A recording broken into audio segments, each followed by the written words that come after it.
అందరూ బాగున్నారా? నేను ఈరోజు మీకు మునగాకు పొడి చూపించాలనుకుంటున్నాను. మునగాకు నిన్న మొత్తం కడిగి ఆరబోసిన అంతా తీసి తీసి ఆరబోసిన ఇట్లా తడి లేకుండా మంచిగా ఆరింది.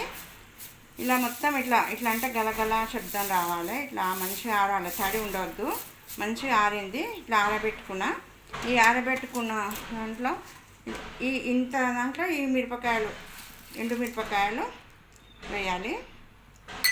ఈ శనగపప్పు ఈ కప్పులో సగం, కందిపప్పు, పెసరపప్పు, మినపప్పు, పెసరపప్పు, ధనియాలు ఇన్ని వేసుకోవచ్చు. ధనియాలు ఎక్కువ వేసినా ఏం కాదు, ధనియాలు వేసుకోవచ్చు. జీలకర్ర దీంట్లో ఒక 4 టీ స్పూన్లు, మెంతులు 4 టీ స్పూన్లు, ఎల్లిపాయలు, చింతపండు కొంచెం, పసుపు, ఉప్పు. ఇవన్నీ కావాల్సిన పదార్థాలు. ఫస్ట్ ఇవి అన్నీ సపరేట్ వేయించుకోవాలి. స్టవ్ వెలిగించి పెద్ద మందపాటి పాత్ర పెట్టుకొని ఇవి సపరేట్ వేయించుకోవాలి. మినపప్పు వేస్తున్నా, పెసరపప్పు కూడా వేస్తున్నా. దోరగా వేయించుకోవాలి, మాడకుండా ఇట్లా మంచిగా దోరగా మంచి వాసన వస్తుంది. వేసుకుంటేనే మంచి వాసన వస్తుంది. ఇట్లా దోరగా వేగనివ్వాలి.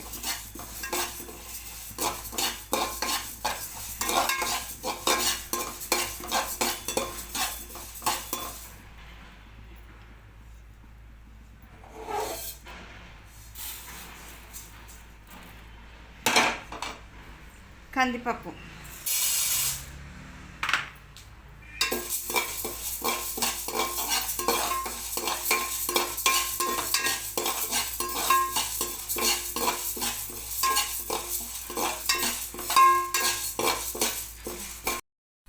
కొన్ని మెంతులు, ఒక 2 టీ స్పూన్ల మెంతులు. కొంచెం వేగిన తర్వాత మెంతులు కొంచెం వేగిన తర్వాత కొంచెం జీలకర్ర,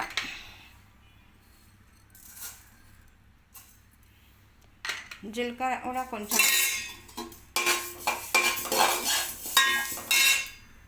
ఈ ధనియాలు ఇవి అన్నీ వేస్తున్నా. ఇవన్నీ మంచిగా దూరంగా వేయించుకోవాలి.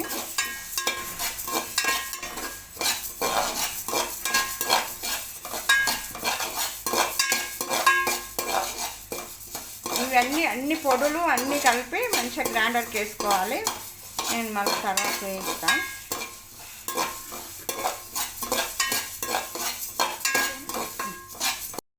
ఈ పప్పులన్నీ వేగినవి. కొంచెమే ఆయిల్ కొంచెం వేసుకోవాలి. ఎక్కువ వేస్తే కూడా మళ్ళీ బాగుండదు. కొంచెం వేసుకొని మిరపకాయలు వేగనివ్వాలి. ఈ మిరపకాయలు ఈ మునగాకు సరిపోదు. మిరపకాయలు వేగుతుంటే కొంచెం ఉప్పు వేసుకోవచ్చు. ఘాటు రాదు ఉప్పు వేసుకుంటే. కల్లుప్పు వేస్తున్నా నేను.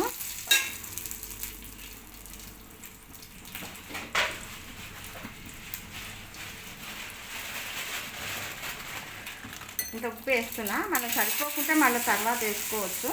ఇట్లా ఘాటు బయటికి ఇట్లా ఘాటు రాకుండా మంచిగా వేగుతాయి మిరపకాయలు. ఉప్పు వేయాలి. వేగుతుంటే ఉప్పు వేసి వేగనివ్వాలి. కొంచెం ఎర్రగా అయిన తర్వాత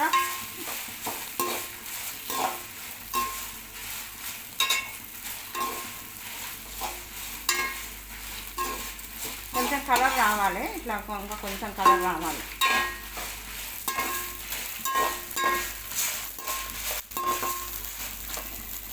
మంట కొంచెం పెద్దగా పెట్టుకొని కొంచెం మాడుతుంటే మళ్ళీ కొంచెం చిన్నగా పెట్టుకోవాలి మంట. లేకుంటే ఎక్కువ మంట పెడితే కూడా ఎక్కువ మాడిపోతాయి. మాడనివ్వకుండా స్టవ్ దగ్గరనే ఉండి కలుపుతూ ఉండాలి. వేరే పని చేయొద్దు.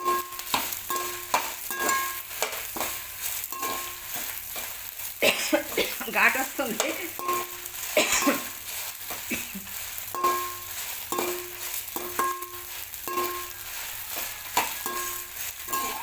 వేగినాయి మిరపకాయలు. తీస్తున్నాం పళ్ళెంలో, ప్లేట్లోకి తీస్తున్నాం. మిరపకాయలు ఇలా వేగినవి ఇట్లా తీసుకున్నా. ఇప్పుడు కొంచెం ఆయిల్ పోయాలి. మళ్ళీ కొంచెం ఆయిల్ పోసి ఈ మునగాకు ఈ మునగాకు బా ఇట్లా మొత్తం ఇట్లా మంచిగా వేగనివ్వాలి. దీంట్లో వేసి ఇట్లా వేగనివ్వాలి. అది మంచిగా ఎండిపోయింది కాబట్టి తొందరగా వేగుతాయి. మంచిగా వేగనివ్వాలి.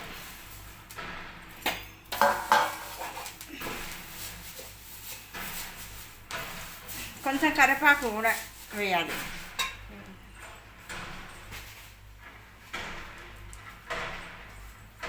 కొంచెం కరివేపాకు కూడా నేను కడిగి పెట్టుకున్నా. కొంచెం కరివేపాకు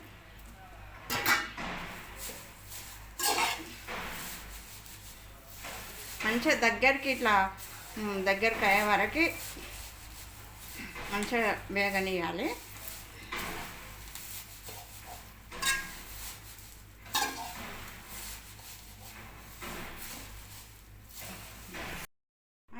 ఈ మునగాకు ఇలా మంచిగా ఇట్లా పొడి పొడిగా ఇట్లా అంటే ఇట్లా మంచిగా వేగినది. ఇట్లా అంటే ఇంకా చల్లగా అయిన తర్వాత ఇట్లా గ్రైండర్కి వేసుకోవాలి. ఇట్లా అంటే మంచిగా ఇట్లా వస్తుంది. ఇట్లా మెత్త ఇట్లా పొడి పొడిగా అవుతుంది. అయితే ఈ మునగాకు గురించి కొంచెం చెప్తా. మునగాకు మనకు ఆరోగ్యానికి ఎంతో మేలు చేస్తుంది. ఈ మునగాకు పల్లెటూళ్ళల్లో చాలా ఉంటుంది. చెట్లు మస్తు ఉంటాయి కానీ ఆ మునగాకు గురించి వాళ్ళకి తెలియదు. ఈ మునగాకు పల్లెటూళ్ళలో చాలా చెట్లు కనిపిస్తుంటాయి కానీ వాళ్ళకు తెలియదు ఈ మునగాకులో ఉన్న ప్రయోజనాలు గురించి. వాళ్ళకు ఆ చెట్లు ఉన్న వాళ్ళకి తెలియదు. కాయలు మాత్రం తెంపుకుంటారు. ఈ మునగాకు మాత్రం అట్లనే ఉంటాయి చెట్లకు. మనం చెట్టు కనిపించినప్పుడు మాత్రం మంచిగా తెంపుకొచ్చుకోవాలి. ఏడ చెట్టు కనిపించినా తెంపుకొచ్చుకొని ఇలా చేయడం వల్ల ఈ మునగాకులో ఏ విటమిన్, సి విటమిన్ ఎక్కువగా ఉంటుంది. కండ్లకు చాలా మంచిది. పిల్లలకి కంటి చూపు తక్కువ అవుతుంది. ఇప్పుడు చిన్న పిల్లలకే స్పెట్స్ వస్తున్నవి. కళ్ళు సరిగ్గా కనిపిస్తలేవు అంటుండ్రు చాలామంది. అయితే పిల్లలకి ఫోన్లు ఇవ్వద్దు. ఫస్ట్ కళ్ళు కనిపించడానికి కారణం ఫోన్లు ఇవ్వద్దు. ఫోన్లు ఇవ్వడం ద్వారా ఇంకా కళ్ళు సరిగ్గా కనిపించవు, మైండ్ సరిగ్గా పనిచేయదు. అందుకు ఫోన్ల బదులు వాళ్ళకి పిల్లలను ఎత్తుకొని ఇట్లా ప్రకృతి సందర్శన లాగా పరిసరాలు ఇట్లా బయటికి తీసుకుపోయి వాళ్ళకి ఫోన్లు అలవాటు చేయకుండా బయటికి తీసుకుపోయి వాళ్ళకి ఇవన్నీ చూపించాలి. పిల్లి అని, పూలని, కూరగాయలు, కోడి అవన్నీ అట్లా చూపిస్తుంటే వాళ్ళకి మాటలు కూడా వస్తాయి. సంవత్సరం పిల్లలకే ఫోన్లు అలవాటు చేస్తున్నారు. అట్లా చేయడం వల్ల వాళ్ళకి మాటలు సరిగా రావు. తల్లి ఎప్పుడు ఇలా పిల్లలను హత్తుకొని ఉండాలి. ఇంటి వాతావరణం పరిశుభ్రత, కుటుంబ సభ్యుల ప్రోత్సాహం ఉంటేనే పిల్లలు మంచిగా పెరుగుతారు. పిల్లలు ఆరోగ్యంగా ఉంటారు. ఇప్పుడు అందుకోసం ఈ మునగాకు మంచి దోశలలో కానీ ఈ ఆకు పొడి అయిన తర్వాత చూపిస్తాను నేను. అన్నంలోమైన బాగుంటుంది. అయితే ఈ మునగాకు వల్ల జుట్టు బాగా పెరుగుతుంది. కంటి చూపు మంచిది, జుట్టు బాగా పెరుగుతుంది. ఇంకా షుగరు, క్యాన్సరు ఇట్లా అవన్నీ కొలెస్ట్రాల్ అవన్నీ తగ్గిస్తుంది. రక్తం ఎక్కువ వృద్ధి చెందుతుంది ఈ మునగాకు వల్ల. రక్తహీనత కూడా తగ్గిస్తుంది.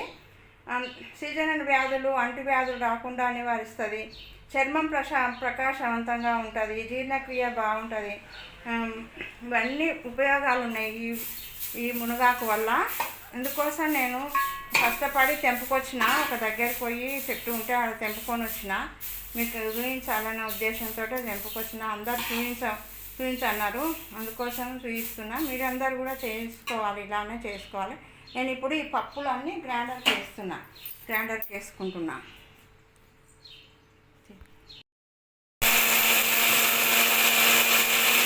పప్పులన్నీ ఇలా మెత్తగా చేసుకోవాలి. మెత్తగా ఉంటేనే చాలా బాగుంటుంది. ఇట్లా గ్రైండర్కి వేసుకోవాలి. పప్పులు మెత్తగా అయిన తర్వాత మునగాకు మొత్తం ఇట్లా మెత్తగా చేసుకోవాలి.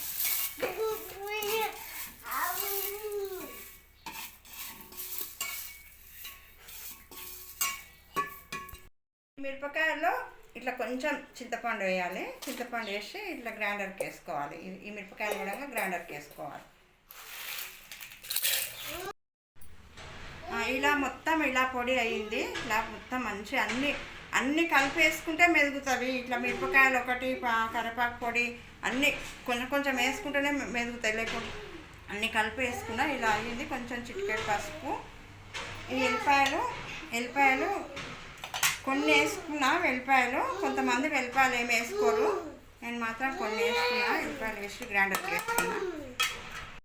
ఇలా మునగాకు పొడి మొత్తం కలుపుకున్నా. ఈ మునగాకు పొడి చాలా వాసన అయితే ఎంత బాగా వస్తుంది. పక్క వాళ్ళు ఏం చేస్తున్నారు అని అడుగుతున్నారు. ఏం పొడి చేస్తున్నారు, మునగాకు పొడి ఎక్కడి నుంచి తెచ్చినావు అని అడుగుతున్నారు. మేము చేసుకుంటామని అంటున్నారు. పక్కింటి ఆమె వచ్చి ఈ వాసనకి చాలా బాగుందని చెప్తుంది. ఈ మునగాకు వల్ల, ఈ మునగాకు పాల కంటే 3 రెట్లు కాల్షియం ఉంటుంది మునగాకులో. జుట్టు బాగా పెరుగుతుంది. పాలు తాగకపోయినా సరిపోతుంది. షుగర్ ఉన్న వాళ్ళకి చాలా మంచిది. ఈ వీడియో మీకు నచ్చినట్లయితే షేర్ చేయండి, లైక్ చేయండి, సబ్స్క్రైబ్ చేయండి. ఇట్లా బాగా కడిగి ఆరబెట్టుకున్న మునగాకు ఇంకా కొంచెం మిగిలిచ్చిన నేను మునగాకు పొడి చేసిన తర్వాత, మిరపకాయలు వేసి చేసిన తర్వాత ఈ పొడిని మామూలు పొడి మొత్తం ఇట్లా వేయించకుండా, నూనెలో వేయించకుండా పొడి చేసుకుంటున్నా. పొడి చేసుకుంటే ఈ పొడిని చపాతీ చేసినప్పుడు, జొన్న రొట్టె చేసినప్పుడు కలుపుకోవచ్చు. ఒకవేళ జొన్న రొట్టె చేసినప్పుడు మనకు పచ్చిది దొరికితే, ఇప్పుడు మనకు మునగాకు దొరికితే ఆ మునగాకు తెచ్చి మంచిగా వేడి నీళ్ళు కాస్తుంటేనే ఆ వేడి నీళ్ళలో వేసి రొట్టె చేసుకోవచ్చు. లేకుంటే పెంకు మీద కొంచెం సేపు వేయించినట్టు అని కూడా రొట్టె చేసుకోవచ్చు. మునగాకు వల్ల చాలా రొట్టె చిన్నపిల్లలకి చాలా మంచిది కాబట్టి రొట్టెలో కూడా ఈ పొడి ఉపయోగించవచ్చు. ఈ పొడి చేసుకుంటున్నా నేను, చూపిస్తా పొడిని. అంత మునగాకు గ్రైండర్కి వేసుకుంటే కొంచెం ఉప్పేసి గ్రైండర్కి వేసుకుంటే ఇంతే అయింది, కొంచెమే అయింది.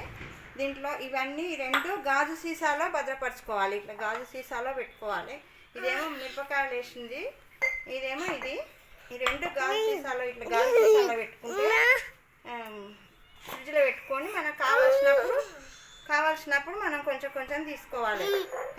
మొత్తం బయట పెడితే కూడా బూజు వస్తుంది. మనం ఫ్రిడ్జ్లో పెట్టుకొని మనకు అవసరం ఉన్నది కొంచెం 1-2 చెంచాలు వేసుకోవాలి.